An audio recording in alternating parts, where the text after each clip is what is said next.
Hello, everyone. In this unit, we are going to discuss the concept of self and personality. So, let's first start about the idea that personality is focused on a key idea of yourself. When we think about personality, we're often really thinking about the way people see and understand themselves and how that shapes their thoughts, emotions, and behaviors. So, what is self concept? At its core, your self concept is everything you think, believe, and feel about yourself. And that includes your body, your personality traits, your roles in life, even your values and goals. So, one of the most important parts of self concept is that it reflects your understanding of yourself as a distinct individual, that you are someone who is separate from other people. And while that kind of maybe sounds obvious, it's actually a major cognitive achievement. Developmental psychologists have found that this awareness begins to emerge in infancy, like when babies start to recognize themselves in mirrors. So if you think for a second, about like if you're introducing yourself to someone new, you have a new roommate or new person you're working with or what have you, and how you might describe yourself. You might include things like how old you are, or that I'm a second year student at UH Clear Lake, or you might talk about your personality traits. You might say, hey, I'm really outgoing, or I'm really laid back, or something like that. You might mention things about your personality, or you might have ideas of all these things that feed into your self concept. To better understand self concept, psychologists often refer to something called a self schema. So a self schema is like a mental blueprint that you have for yourself, and it includes your memories, beliefs, and generalizations about who you are. So if you believe you're a hard worker, then that belief shapes the way you interpret your experiences. And maybe you stay up late to study because that's just who you are. Or maybe you feel disappointed in yourself when you procrastinate because it clashes with your self schema. From like a neuroscience perspective, research shows that when we think about ourselves, there's an increased activity in the area of the brain, in the middle of the frontal lobes. And so this is a kind of part of the brain that's associated with self awareness and decision making. And this tells us that the self is not just kind of like a physiological idea, but it actually has biological roots. But there's something interesting. Even though we have a general self concept, it's not always the same from moment to moment. What you notice about yourself can shift depending on the situation you're in. And this is what's called the working self concept. It's your immediate sense of self in a given moment.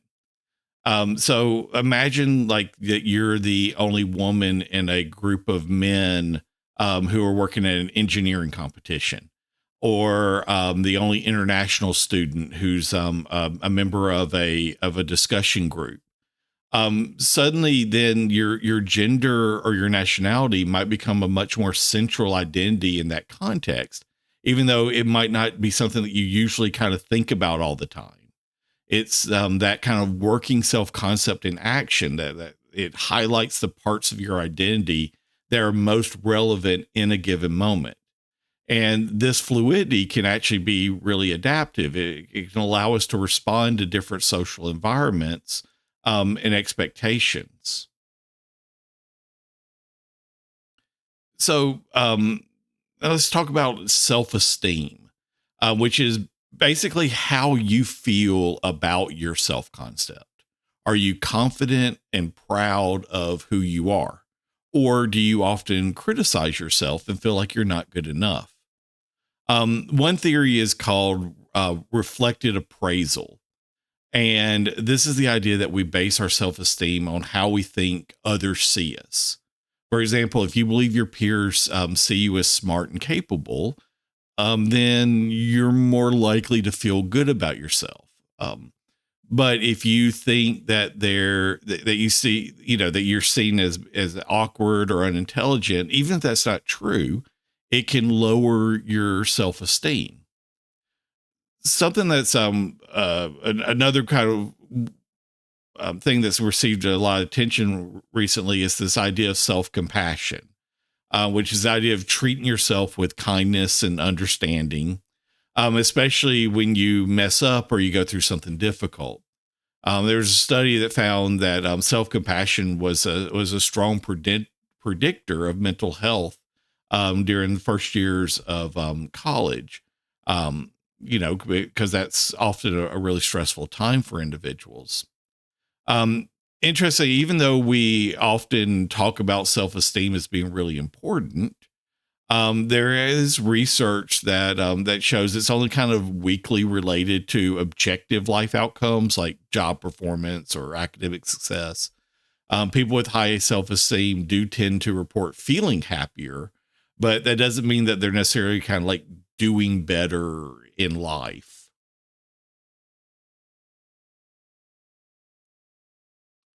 So self esteem does change over time.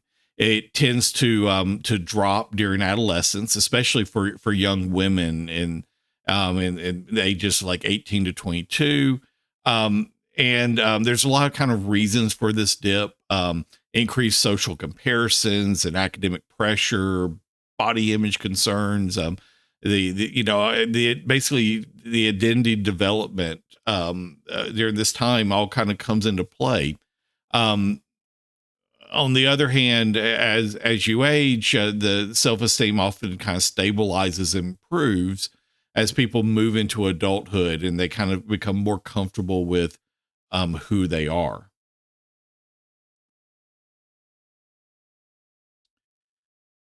Now, what happens when someone has too much self esteem? And so so then we can come into narcissism. So narcissism is a type of inflated self-esteem.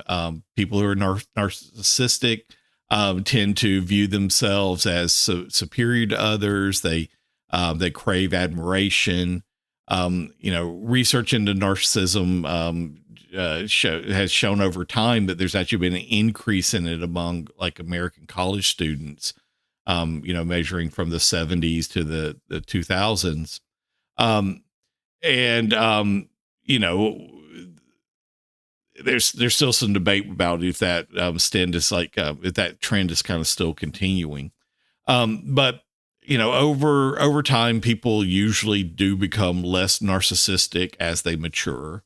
And this often happens as they take on kind of more adult roles and they experience more failures and deeper relationships with individuals, and so that kind of reframes the way that they approach things. Um, this is a kind of a good opportunity to bring up that narcissism is considered what psychologists call the dark triad. And so this is kind of three negative personality traits, and they include narcissism, psychopathy, and Machiavellianism. So psychopathy is kind of marked with a lack of empathy or concern with others, while Machiavellianism is refers to like manipulation of behaviors and focus on only on like personal gain. And these traits can be seen as being damaging in relationships and the workplace and really society at large. And they're kind of an important reminder how self concept and personality can be unhealthy at times. And so it is kind of important to remember that statistically, it is impossible for everyone to be above average. Um, and people with high self esteem are um, especially likely to exhibit this idea that they always think that they are, that they're the exception, that they're the people who are above average. But um, really, on average, people are average. So positive illusions are overly favorable and often unrealistic beliefs that people hold about themselves. And while they might not always be grounded in fact, they actually serve kind of a useful function, and that they help people to feel good about themselves and stay motivated, and allows them to kind of bounce back from setbacks they might have. So, research kind of shows that most people kind of hold positive illusions around three main areas. Um, One is, we talked about that better than average effect. That they tend to think that they are above average in almost every trait. They're more intelligent, more attractive, more honest. But of course, like I just said, not everyone can be above average.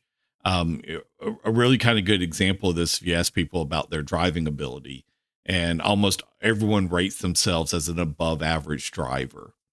Um, Another key area is ideas of illusions of control, that people overestimate how much control they have over their outcomes. So someone thinks that they might be less likely to get sick because they they because they do all the right things, or that they can even do better at in a game, or like a game of chance, because they can do the math better, or they can do something like that. um and then there's the kind of idea of just unrealistic optimism.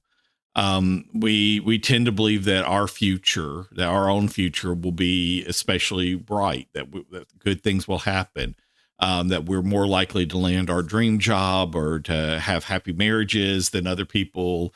And once again, all these things are, just statistically improbable. We're always going to have only good things ever happen to us.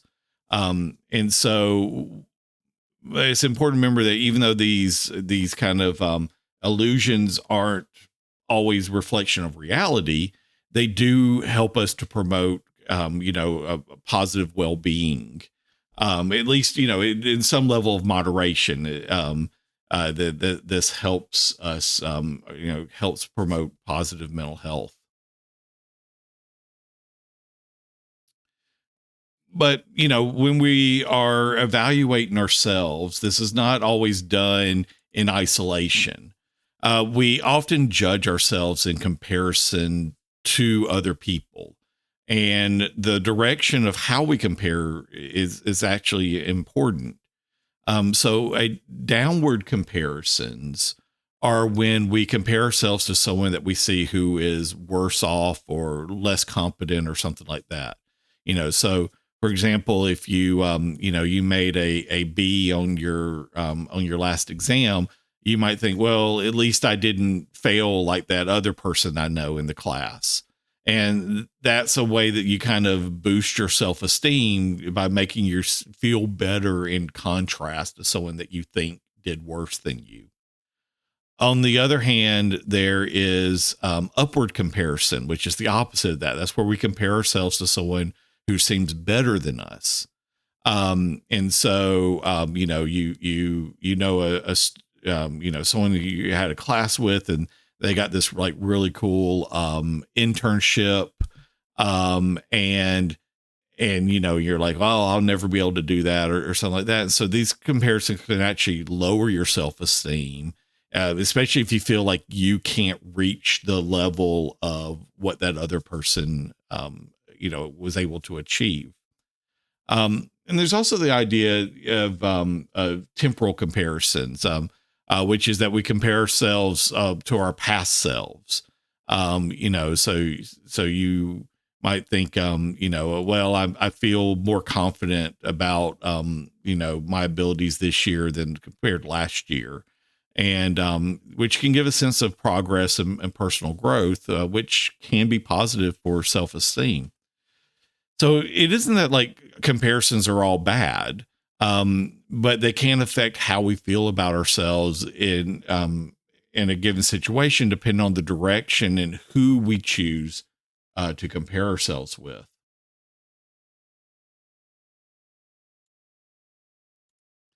So, next thing is this idea of a self-serving bias, which is something we often do without realizing it. And this is the tendency to take personal credit for success, but blame outside factors of failure. And we talked a little about this in the social psychology section. So you do really well on an exam, and you say, "Well, yeah, I worked really hard. I'm smart. I deserved it." But then you then take another exam and you don't do very well on it, and you're like, the questions were unfair, and the professor didn't cover that material, and so that kind of bias protects our self esteem by attributing failures to external causes. So it's not that we're like lying to ourselves. It's more that we just kind of naturally interpret events in a way that helps us to maintain a positive self image.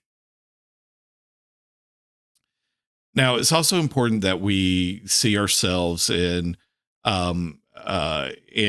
context of the culture for which we're in, and realize how important culture is in shaping our self image.